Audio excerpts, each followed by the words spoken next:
Right back on Street Sounds After Hours on the Monster 103.7 FM. As I mentioned, we got a special guest in studio. He's a real city boy, but he's been out of the town for a minute. Mr. Producer C4, what up? Yeah, what's up, man? Thanks for having me. Nothing much. Good to have you. You got a big project that just dropped online, the C4 Experiment. You got a lot of features, not just real city artists. You got a lot of people from across Canada, basically. Why don't you let the people know about the project? Yeah, so, I mean, I've been producing for a while now, and I never really put something out because I really wanted it to be something concise, and seeing as what I was living in Montreal and then got relocated to Toronto, kind of took it upon myself to try to get the best artists that I like working with and try to put together the best album I could do without, you know, trying to run after people to buy beats and just kind of invest in this project. And so far, so good. You know, we got people like, I don't know, like people like Bless, but to people as well like Claire, which I grew up listening to, and then Montreal, of course, Magnum, 357, I Blast, Solitaire, Troy Dunnett. I mean, it's a long list of people, and it's a pretty various album, so I'm pretty proud of it. Yeah, you do have a long list of people and artists on there. Was there any kind of process that went into choosing who's on the album, like Magnum and Troy Dunnett? Any kind of process picking the real city artists and picking the T-Dot artists? Out of the real city artists, I gotta say it's the people that I felt like are doing the most in terms of buzz and who are really putting a whole lot of work in their craft. People like Troy Dunnett, I kind of like grew up with at school with a-trak. We all went to the same school and then kind of just, you know, started working together. So overall, the people that I did put on there are people that I really enjoy working with, and I really respect what they do, and likewise, you know, so. All right, yeah. Of course, the Real City All-Stars track, big track on the countdown. Troy Dunnett right now on the countdown as well. Those are two bangers that, of course, are out right now. For those that don't have it yet, what else are some tracks that really, obviously you love the whole album, it's your album, but tracks that really stand out beside those ones?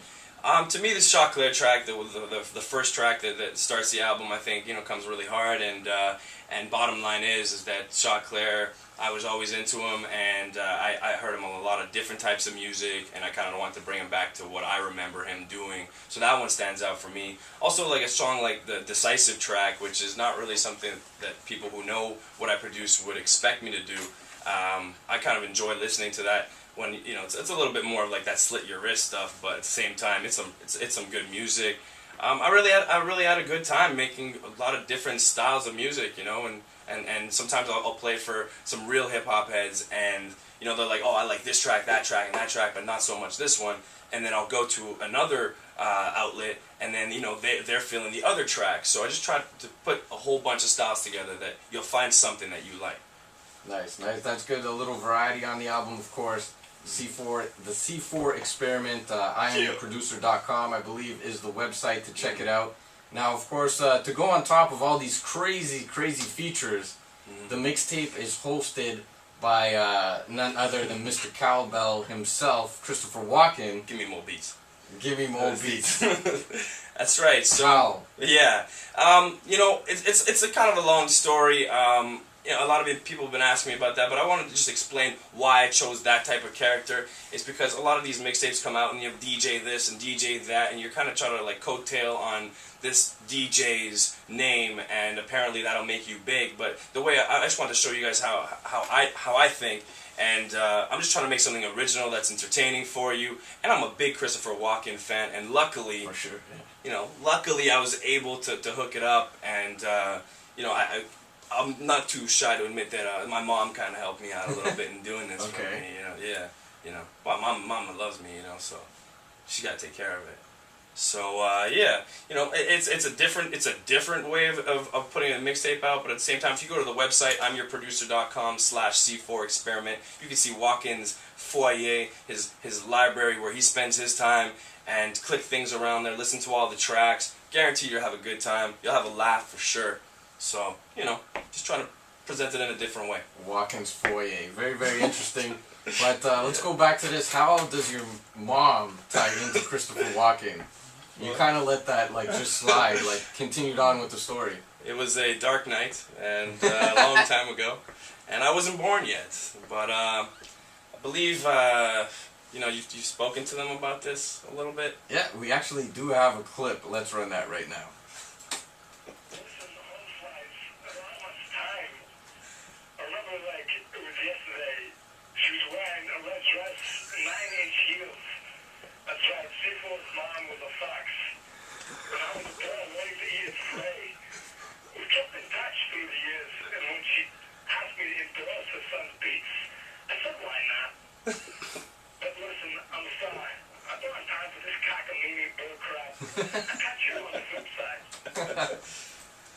you have it. You know, I've heard it from him a bunch of times. He kind of rubs it into my face, but bottom line is, hey, he hosted my tape, so I call him Daddy. Yes, let's get on that TMZ breaking story exclusive. Am I sitting in front of Christopher Walken's legitimate now, he put it out there, son? You might be, my friend, you might be. Very, very interesting. So C4 putting it out there that it looks like, I don't know, C4's mom is a fox and Christopher Walken was a bear hunting for its prey. Yeah, she is pretty sexy. Whoa, pause! I mean, it's my mom. Pause. I mean, hey, oh. That's a big pause right there. Of course, we got C4 in the building, C4 Music. Of course, check them out, IamYourProducer.com. The C4 Experiment out right now, hosted by none other than Christopher Walken. Apparently C4's mom's ex-boyfriend or something to the extent, right here on the Monster 103.7 FM. And of course, a lot of other things regarding the mixtape. One thing, of course, if I don't ask, people are going to be hounding me. In the countdown last couple of weeks, unfortunately not this week, but the last couple of weeks, there's been 2 tracks with a similar kind of feel, similar kind of title. Real City All-Stars, Bad News Brown, Magnum 357, Millie Mills, and I. Blast. And then Black Mob with the Real City. So, you're the man, you're in the building, let the people know what's up. I mean, the way I see it is both tracks kind of help out each other. There's no producer that doesn't want to have 2 tracks on the countdown doing their thing. You know, as far as I know, what happened was 2-3 years ago, I sold this beat to Black Mob, good guys and everything. I had never actually personally met them, but good guys. And I ended up putting the hook on there as well, the Real City hook on there, and just let them have it. And basically they made a track to it. I hadn't heard it until, you know, I was just playing with that melody and be like, man, that's got to come out sometime soon. And Montreal, you know, I won that battle a year ago, and I kind of wanted to make something big for Montreal that everybody can just be like, yeah, that's a Montreal Real City track.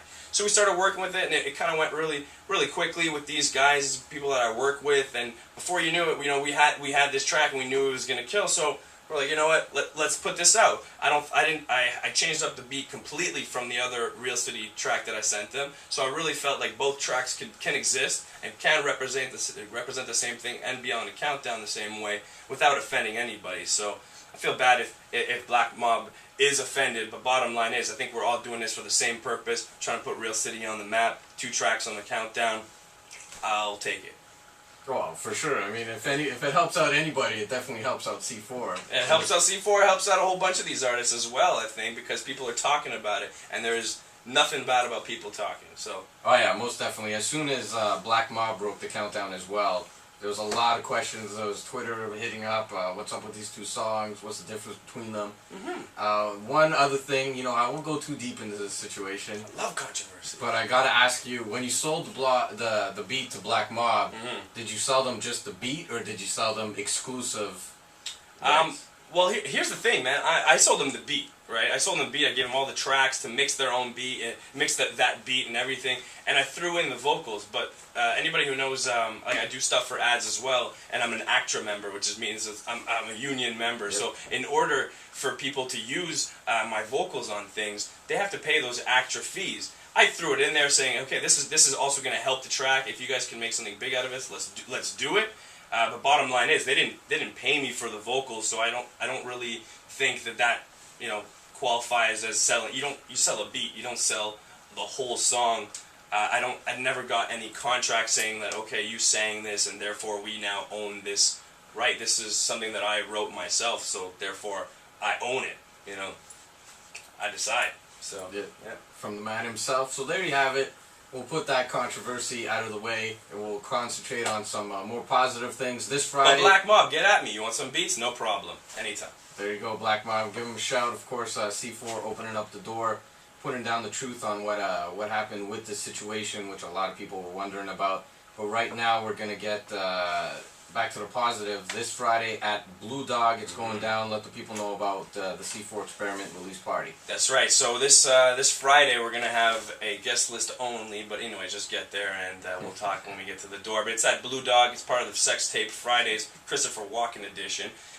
Basically, it's the release party / my birthday. I'm going to have a whole bunch of people there, some deals on bottles. I really think it's an awesome club to have it. We're going to have DJs New Jacks, as well as some of the Team Canada DJs are going to be there.